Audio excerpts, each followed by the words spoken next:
नमस्कार, देवभूमि समाचार में आप सभी का स्वागत है। मैं हूं आपके साथ प्रज्ञा मिश्रा। बुलेटिन की शुरुआत करेंगे बड़ी और अहम खबर के साथ। तो सबसे पहले बात कर लेते हैं देहरादून में परेड ग्राउंड में महिला जन आक्रोश रैली का भव्य आयोजन किया गया, जिसमें मुख्यमंत्री पुष्कर सिंह धामी भी शामिल हुए।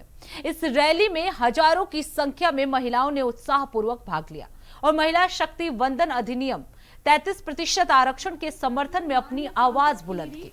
कार्यक्रम के दौरान महिलाओं ने एकजुट होकर अपने अधिकारों और सम्मान की मांग को मजबूती से रखा। रैली के मंच से बीजेपी नेताओं ने कांग्रेस पर जमकर निशाना साधते हुए संसद में बिल का समर्थन न करने और प्रदेश में इसकी मांग उठाने को दोहरा रवैया बताया। वहीं महिलाओं ने भी कांग्रेस के विरोधाभासी रुख के खिलाफ आक्रोश व्यक्त करते हुए इसे नारी शक्ति के साथ अन्याय बताया। इस आयोजन के जरिए मातृशक्ति ने कांग्रेस की नीतियों के खिलाफ एकजुटता का मजबूत संदेश दिया और महिला सशक्तिकरण के समर्थन में अपनी प्रतिबद्धता भी दोहराई।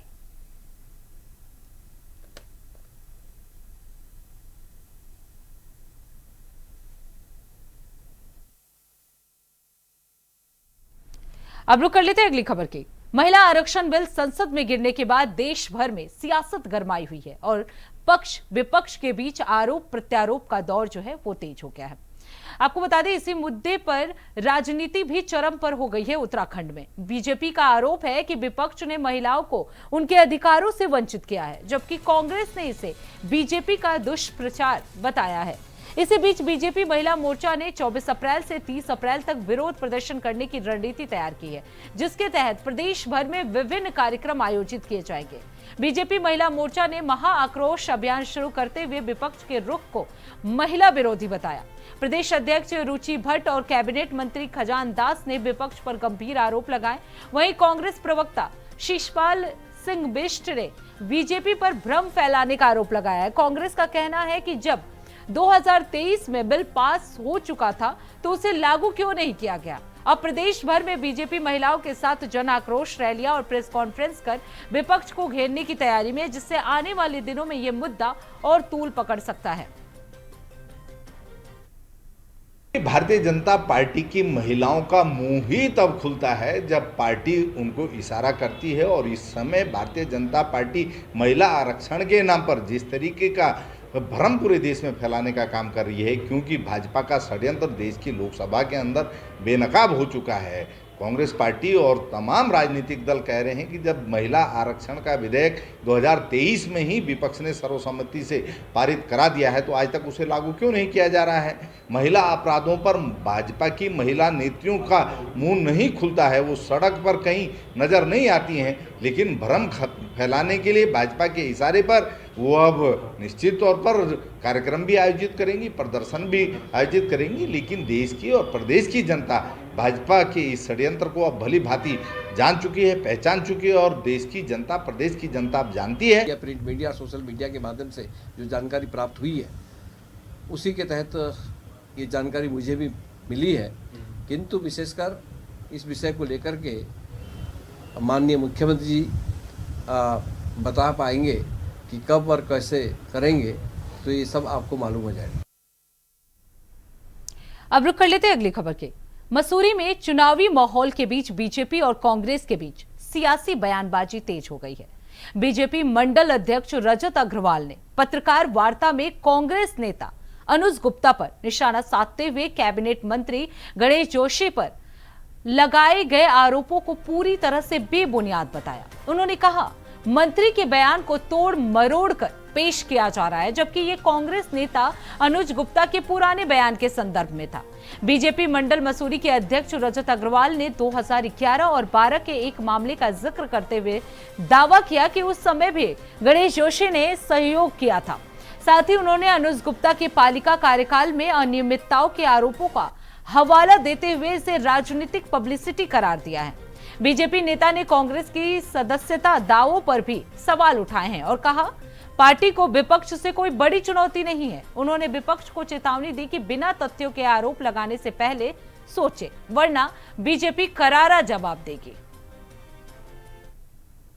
ये प्रेस वार्ता जो है हमने भारतीय जनता पार्टी संगठन के रूप के द्वारा और एक अध्यक्ष के रूप में मैंने कही, खासकर जब कांग्रेस पार्टी और उनके साथियों द्वारा, अनुज गुप्ता द्वारा, हमारे माननीय मंत्री जिन्होंने 14 साल सेवा फिर मसूरी विधानसभा की करी, इससे पहले वो राजपुरी करी है, देहरादून के कैंट की करी, और उन पर ऐसे लांछन लगाना, ऐसे आरोप लगाना सरासर गलत है। सबसे पहले उन्होंने एक बात कही कि मुझे जेल भेज दो। जेल भेजने की बात कभी माननीय मंत्री गणेश जोशी जी ने नहीं करी।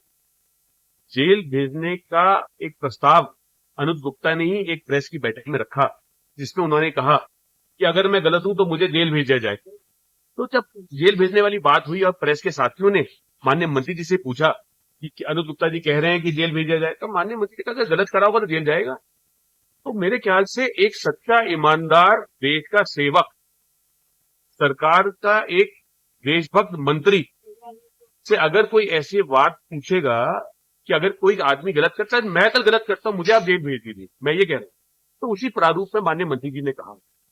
और इसकी साफ स्पष्ट बात मैं आपको 3-4 मुख्य बात बताना चाहूंगा। सबसे पहले 2011-12 का संदर्भ में आज आपको याद दिलाता हूं। अनुज गुप्ता के खिलाफ गैर जमानती वारंट हो गए थे, कुर्की के आदेश हो गए थे। माननीय मंत्री गणेश जोशी जी ने अनुज गुप्ता जी को बचाया। जब उनका तमाम परिवार मसूरी और देहरादून से उनके घर पे, उनके आवास पे जाकर पहुंचा, तो माननीय मंत्री गणेश जोशी जी वो थे जिन्होंने इसको जेल से बचाया, इसकी जमानत के लिए निवेदन करा आला अधिकारियों को, इसकी कुर्की रुकवाई। 5 वर्ष के कार्यकाल में जब अनुज गुप्ता जी अपना कार्य कर रहे थे, तो माननीय मंत्री जी ने कभी उन पर कोई ऐसा टिप्पणी या ऐसा कोई प्रयास नहीं करा कि वो जेल भेजा जाए। अगर वो तो कभी भी विधायक थे, सरकार हमारी थी भारतीय जनता पार्टी की, और अनुज गुप्ता जी द्वारा जो भ्रष्टाचार इतना करा गया, भ्रष्ट कार्य करे गए, उससे पूरा शहर जानता है उसके बारे में, उसका विवरण देने के लिए मैं यहाँ नहीं आया हूँ। अब रुक कर लेते हैं अगली खबर की। देहरादून के परेड ग्राउंड में आयोजित महिला जन आक्रोश रैली में मुख्यमंत्री पुष्कर सिंह धामी शामिल हुए। इस दौरान हजारों की संख्या में महिलाओं ने उत्साहपूर्वक भाग लेते हुए अपनी उपस्थिति दर्ज कराई, जहां मुख्यमंत्री ने विपक्ष, विशेष रूप से कांग्रेस पर तीखा निशाना साधा। हमारे संवाददाता हितेश त्यागी ने पदयात्रा के दौरान महिलाओं से खास बातचीत की। देखिए हमारी ये रिपोर्ट। पार्टी की महिलाओं की जो जन आक्रोश रैली है वो यहाँ पर चल रही है और महिला मोर्चा यहाँ पर पदयात्रा यहाँ पर कर रही है, और देख सकते हैं मुख्यमंत्री पुष्कर सिंह धामी पदयात्रा यहाँ पर कर रहे हैं। उनके साथ में हजारों की संख्या में जो महिलाओं का एक बड़ा जन सैलाब यहाँ पर उमड़ गया है। मुख्यमंत्री पुष्कर सिंह धामी अपनी महिला कार्यकर्ताओं के साथ, महिला पदाधिकारियों के साथ, जनता के साथ कदम ताल करके यहाँ पे चल रहे हैं। काफ़ी सारी महिलाएं हमारे साथ हैं। किस तरीके से देखते हैं मुख्यमंत्री यहाँ पर आपके साथ कदम ताल? मुख्यमंत्री जी हमेशा मातृशक्ति के साथ रहते हैं, और जब हम नारी बंधन का उत्साह मना रहे थे तब भी धामी जी हमारे साथ थे, और अभी भी हम आक्रोश रैली मना रहे हैं। हमारा धाकर धामी, हमारे भाई हमारे साथ है। उत्तराखंड की बहनों की तरफ से मैं उनका धन्यवाद करती हूँ, और उन विरोधियों के लिए एक तमाचा है जिन्होंने यहाँ घर घर से महिलाएं आई हुई हैं, और विरोधियों का उनका आक्रोश है कि जिस प्रकार से उन्होंने महिलाओं के साथ अन्याय किया, उन्हें पीछे करने का कार्य किया, ये विरोध उनके लिए है। मैम किस तरीके से देखते हैं मुख्यमंत्री खुद आप लोगों के साथ कदम ताल यहाँ पर कर रहे हैं? हमारी भारतीय जनता पार्टी तो महिलाओं के साथ सदैव रहती है। जब नरेंद्र मोदी जी ने शौचालय के लिए कहा था प्राचीर से लाल किले की, तो वो भी महिलाओं की सोच थी। आज भी महिलाओं को नीति निर्माण में सहभागी बनाने की माननीय मोदी जी की सोच थी, हमारे धामी जी की सोच थी, लेकिन कांग्रेस ने हमारे साथ छल किया है। उसका विरोध हम जरूर करेंगे, और हमारी सरकार, हमारे धामी जी, मोदी जी सदैव मातृशक्ति के साथ है। धन्यवाद। महिलाओं का जो एक बड़ा तबका है उसका कांग्रेस पार्टी पर बड़ा आरोप है। उन्होंने कहा है कि कांग्रेस पार्टी ने महिलाओं को कभी भी जगह नहीं दी है, महिलाओं का अपमान करने का काम यहाँ पर किया है। आप देख सकते हैं पूरा जन सैलाब। देखिए जो एक तख्तियाँ लेकर यहाँ पर महिलाएं सड़क पर कदम ताल कर रही हैं, पदयात्रा यहाँ पर कर रही हैं, क्योंकि जिस तरीके से मुख्यमंत्री पुष्कर सिंह धामी सड़कों पर उतरे हैं, तो उनके साथ में महिलाओं का एक बड़ा जनसमूह सड़क पर उतरा है, उनके साथ पदयात्रा कर रहा है। कैमरा पर्सन हर्ष सुनियाल के साथ हितेश त्यागी, इंडिया वॉइस, देहरादून। तो फिलहाल रुकते एक छोटे से ब्रेक के लिए, ब्रेक के बाद जल्द लौटेंगे। देखते रहिए इंडिया वॉइस। तो ब्रेक के बाद एक बार फिर आप सभी का स्वागत है। रुक कर लेते हैं खबरों की ओर। हरिद्वार के श्यामपुर थाना क्षेत्र के अंतर्गत काकड़ी गांव में एक व्यक्ति के बोरवेल में गिरने से हड़कंप मच गया है। आपको बता दें, घटना की सूचना मिलते ही स्थानीय प्रशासन और पुलिस जो है वो मौके पर पहुंच गई है। बताया जा रहा है कि व्यक्ति अचानक बोरवेल में गिर गया, जिसके बाद आसपास के लोगों ने तुरंत बचाव टीमों को सूचना दी। मौके पर एसडीआरएफ, एनडीआरएफ और पुलिस की टीम संयुक्त रूप से रेस्क्यू ऑपरेशन चला रही है। बचाव दल द्वारा व्यक्ति को सुरक्षित बाहर निकालने के प्रयास जो है वो लगातार जारी है। फिलहाल प्रशासन स्थिति पर नजर बनाए हुए है और राहत कार्य तेजी से चलाए जा रहे हैं। तो आपको बता दें, हरिद्वार के कांगड़ी गांव में बोरवेल में ये व्यक्ति गिर गया है। मौके पर एसडीआरएफ और एनडीआरएफ की टीम जो है वो पहुंच गई है और लगातार रेस्क्यू ऑपरेशन जो है वो जारी है। व्यक्ति को निकालने का प्रयास जो है वो लगातार जारी है। आपको बता दें, अचानक वो व्यक्ति बोरवेल में गिर गया, जिसके बाद ग्रामीणों ने इसकी सूचना एसडीआरएफ और एनडीआरएफ टीम को दी।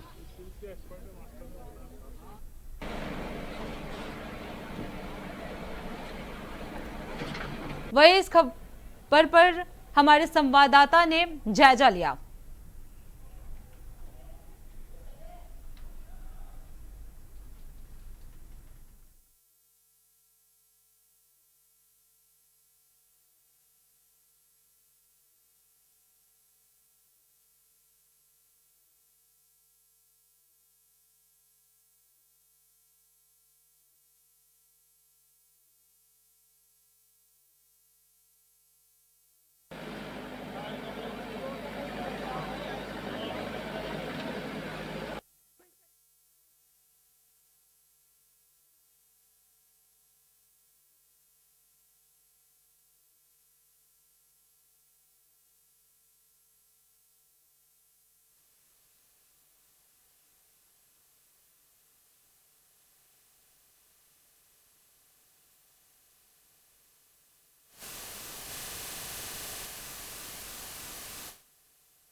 तो हलचल से कंपन बनेगा और मिट्टी गिरेगा।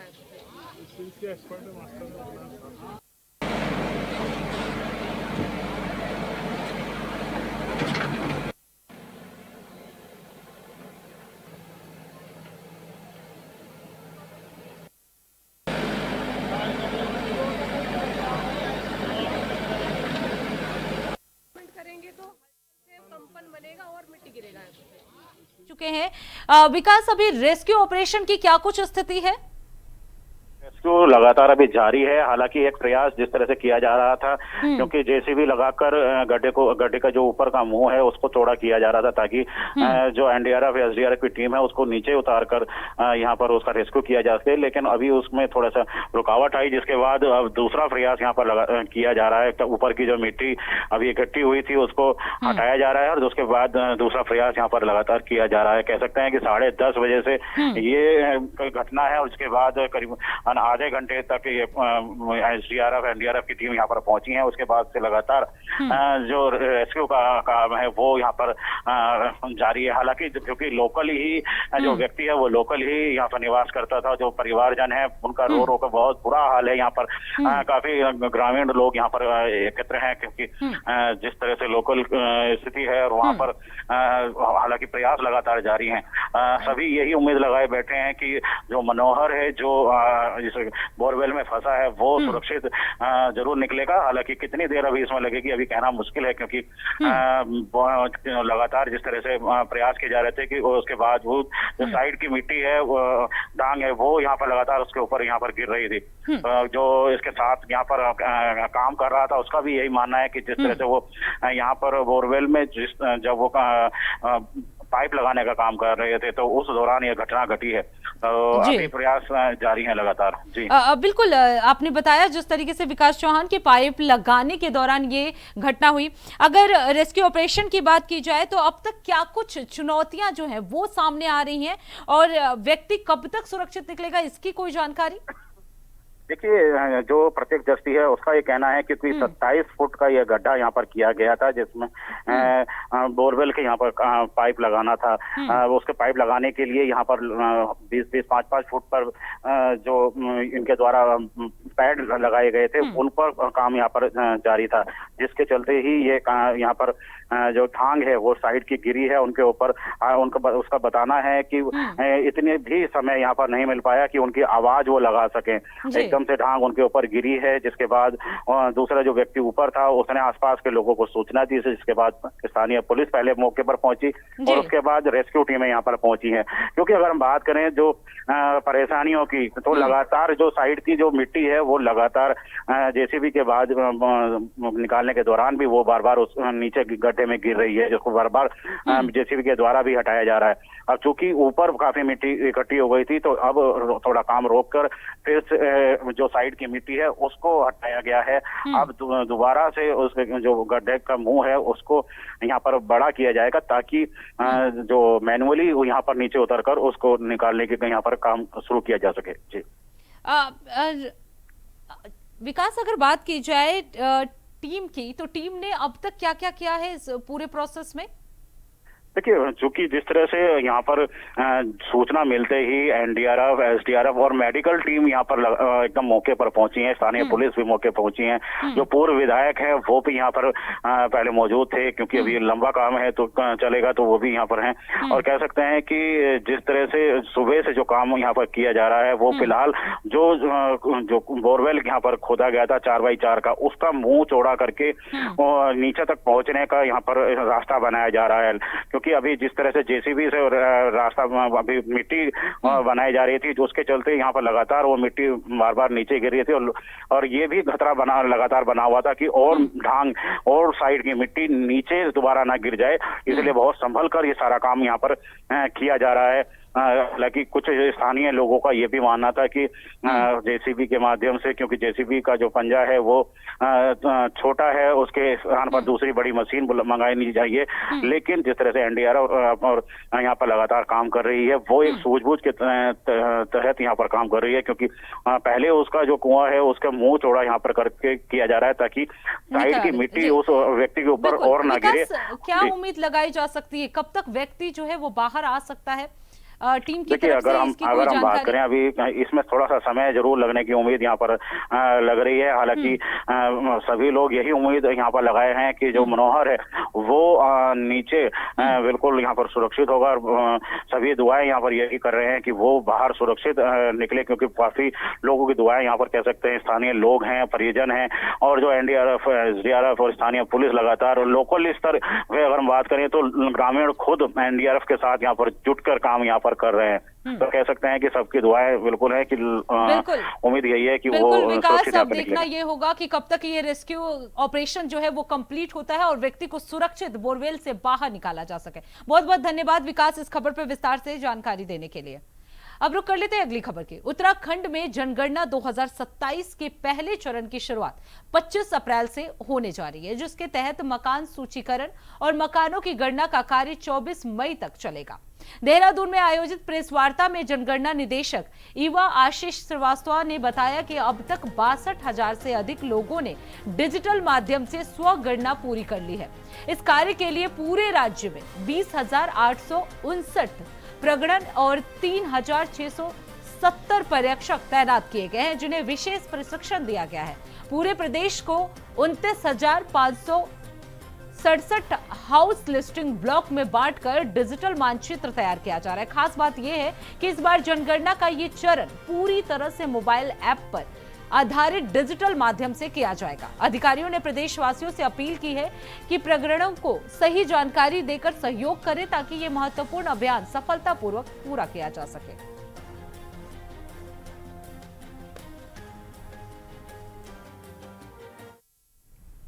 अब रुक कर लेते हैं अगली खबर की। मसूरी के गन हिल रोपवे पर शुक्रवार को आपदा प्रबंधन की तैयारियों को परखने के लिए मॉक ड्रिल आयोजित की गई। आपको बता दें, केबल कार में तकनीकी खराब के कारण पर्यटकों के फंसे होने की काल्पनिक सूचना पर राहत और बचाव दल तुरंत सक्रिय हुआ। एसडीएम राहुल आनंद के नेतृत्व में एनडीआरएफ और एसडीआरएफ, आईटीबीपी, फायर सर्विस और स्थानीय पुलिस की टीमों ने संयुक्त रूप से रेस्क्यू ऑपरेशन चलाया। मॉक ड्रिल के दौरान टीमों ने रोपवे में फंसे लोगों को सुरक्षित बाहर निकालने की प्रक्रिया का अभ्यास किया। घायलों को एम्बुलेंस के जरिए उप जिला अस्पताल भेजा गया, जिससे आपातकालीन प्रतिक्रिया प्रणाली की भी जांच की गई। आपको बता दें, एसडीएम राहुल आनंद ने बताया कि इस अभ्यास का उद्देश्य आपदा के समय विभिन्न एजेंसियों के बीच बेहतर कोऑर्डिनेशन और त्वरित कार्रवाई सुनिश्चित करना है। पर्यटन सीजन को देखते हुए प्रशासन सतर्क है और इस तरह की मॉक ड्रिल के जरिए पर्यटकों को और स्थानीय लोगों की सुरक्षा को प्राथमिकता दी जा रही है।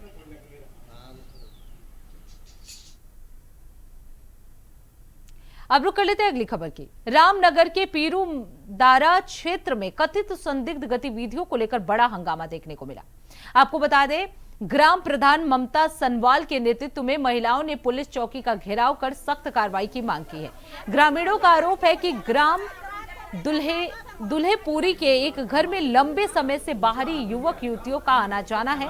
शोर शराबा हो रहा था। विरोध करने पर धमकियां मिलने की बात भी सामने आई। हाल ही में संदिग्ध लोगों के दिखने पर महिलाओं का गुस्सा फूट पड़ा और वो सीधे पुलिस चौकी पहुंचे विरोध प्रदर्शन करने लगे। इस दौरान चौकी इंचार्ज वीरेंद्र बिष्ट के साथ महिलाओं की तीखी नोकझोंक भी हुई। पुलिस ने मौके पर पहुंचकर एक महिला और 2 युवकों को हिरासत में ले लिया है। हालांकि मुख्य आरोपी बताई जा रही महिला अभी सामने नहीं आई है। क्षेत्राधिकारी सुमित पांडे के अनुसार जांच में किसी भी तरह का आपत्तिजनक सामान या अनैतिक गतिविधियों का ठोस प्रमाण नहीं मिला है, लेकिन किरायानामा न होने पर मकान मालिक का चालान किया गया। फिलहाल पुलिस मामले की गहन जांच कर रही है और पूरे क्षेत्र में तनाव का माहौल है। हमारे पास में बगल में डिफेंस कॉलोनी है, वही मेरी ग्राम सभा में आती है। वहाँ बहुत दिनों से कोई गैर कानूनी कोई लेडीज़ कराती है, लेकिन हमें आज ही पता चला। जैसे ही पता चला तो हमने पुलिस चौकी में इन्फॉर्म करा। पुलिस चौकी वाले आए वहाँ पर, अंदर हमने पूरा खकाला देखा तो एक लेडीज़ मिली और 2 लड़के मिले और फिर मिले तो फिर हमने उनको चौकी में लाए। चौकी में अब उनको अंदर रखा है और अब पुलिस वालों से यही रिक्वेस्ट है कि जल्दी से जल्दी वो जो कराती है वो लेडीज अभी आई नहीं है यहाँ। पुलिस वालों का कहना है कि हम जल्दी उसकी कार्रवाई कराते हैं और बस हमें यही अपेक्षा है कि जल्दी से ये कार्य हो जाए। एक महिला मिली है, 2 पुरुष मिले हैं। देखिए, कल ये एक मामला संज्ञान में आया था पुलिस के, जिसके अंदर की कुछ लोकल्स हैं, उनके द्वारा बताया गया कि घर के अंदर कुछ अनैतिक कार्य हो रहे हैं। इस पर तत्परता से कार्रवाई करते हुए पुलिस जो है लोकल पीरूदारा चौकी इंचार्ज एंड फोर्स मौके पे पहुंचे, घर में पहुंचे। वहाँ पे पूरे घर की तलाशी भी ली गई। तो तलाशी में किसी प्रकार का कोई भी ऐसा संदिग्ध सामान जो है, जो भी अनैतिक जो कार्य से संबंधित नहीं मिला। और क्योंकि जो पुरुष उस घर में रह रहे थे उनका जो है उनकी किसी प्रकार का उनके पास किरायानामा उनके पास नहीं था, जिसके एवज में जो उनके मकान मालिक है उनका भी जो चालान है वो मौके पे पुलिस द्वारा कर दिया गया। बाकी जो है मामला संज्ञान में आने के बाद तुरंत ही जो कार्रवाई है पुलिस के द्वारा इसमें की गई। तो इसी के साथ देवभूमि समाचार में बस इतना ही। देश दुनिया की तमाम बड़ी खबरों के लिए देखते रहिए इंडिया वॉइस। तब तक के लिए नमस्कार।